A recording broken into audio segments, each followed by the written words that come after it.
السلام علیکم ورحمۃ اللہ وبرکاتہ۔ ہر سال محرم کے مہینے میں مولانا سلمان ندوی صاحب صحابہ کرام کے سلسلے میں ایسی بے تکی باتیں کرتے ہیں اور ایسی اونٹ پٹانگ باتیں کرتے ہیں، خاص طور پر حضرت امیر معاویہ رضی اللہ عنہ کے بارے میں ایسے زہریلے جملے استعمال کرتے ہیں کہ جو ایک مسلمان ہونے کی علامت نہیں، ایک مومن کی پہچان ہی نہیں، اس لیے کہ جتنے بھی صحابہ کرام ہیں سب قابل احترام ہیں، یعنی ہر صحابی کا احترام ضروری ہے۔ صحابہ کرام ہمارے سروں کے تاج ہیں، مینارے نور ہیں، اور ان کی پیروی ہمارے لیے کامیابی کی علامت ہے۔ اور اہل سنت والجماعت کا یہ عقیدہ ہے، یہ نظریہ ہے کہ ہر صحابی کا احترام ضروری ہے، ہر صحابی کے ساتھ محبت ضروری ہے۔ اگر کوئی شخص کسی ایک صحابی کے سلسلے میں ادنا درجے کی گستاخی کرتا ہے تو سمجھیے کہ وہ انسان فاسق ہے، گمراہ ہے، اور اس کے پیچھے نماز پڑھنا جائز نہیں۔ یہ اہل سنت والجماعت کا عقیدہ اور نظریہ ہے، اور اسی لیے یہ کہا گیا ہے کہ اگر کوئی انسان حضور کو اپنی نگاہ میں محبوب مانتا ہے اور وہ یہ دعویٰ کرتا ہے کہ مجھے حضور سے محبت ہے، تو اس کے لیے یہ بھی ضروری ہے کہ حضور کی درسگاہ میں تربیت پانے والے صحابہ کرام سے بھی محبت کرے، صحابہ کرام کو بھی فالو کرے، تب کہا جائے گا کہ ہاں واقعی اس کو حضور سے بھی محبت ہے۔ یہ مقام ہے حضرات صحابہ کرام کا، اور جتنے بھی صحابہ ہیں وہ سب کامیاب ہیں، سب کے کامیاب ہونے کی گواہی اللہ نے دی ہے۔ قرآن میں فرمایا گیا وَكُلًّا وَعَدَ اللَّهُ الْحُسْنَى، اللہ نے ہر ایک صحابی کے لیے حسنہ یعنی جنت کا وعدہ کیا ہوا ہے، ہر صحابی جنتی ہے۔ تو جب اللہ تعالیٰ کہہ رہا ہے کہ ہر صحابی جنتی ہے، ہر صحابی کامیاب ہے، تو پھر سلمان ندوی صاحب یہ نیا ریسرچ کہاں سے لے کر چلے آتے ہیں کہ حضرت معاویہ نعوذ باللہ غاصب ہیں، گنہگار ہیں، خطا کار ہیں؟ کہاں سے نیا ریسرچ لے کر آتے ہیں؟ اللہ سے بڑھ گئے ہیں نعوذ باللہ کیا؟ اللہ کہہ رہا ہے کہ معاویہ کامیاب ہیں، کیسے؟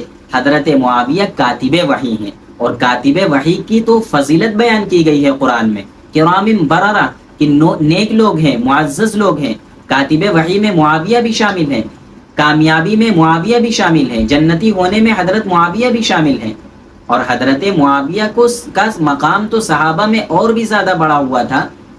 صحابہ کرام نے، اللہ کے رسول نے تو حضرت معاویہ کو کئی بار دعائیں دی ہیں، فرمایا کہ معاویہ کبھی مغلوب نہیں ہوں گے، ہمیشہ غالب رہیں گے۔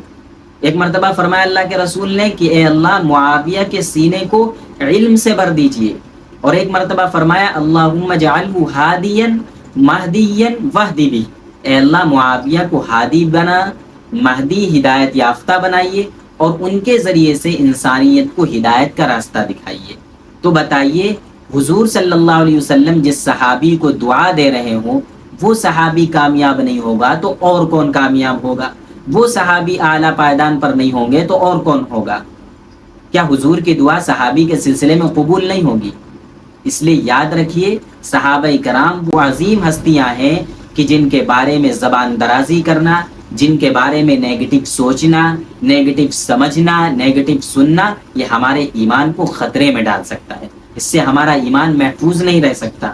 ہمارے لیے ضروری ہے کہ ہمارے دل میں ہر صحابی کی محبت ہو، ہر صحابی ہمارے لیے قابل احترام ہے، اور ہونا بھی چاہیے، اس کے بغیر ہمارا ایمان ہی نہیں ہے، ہمارا ایمان ناقص اور ادھورا ہے۔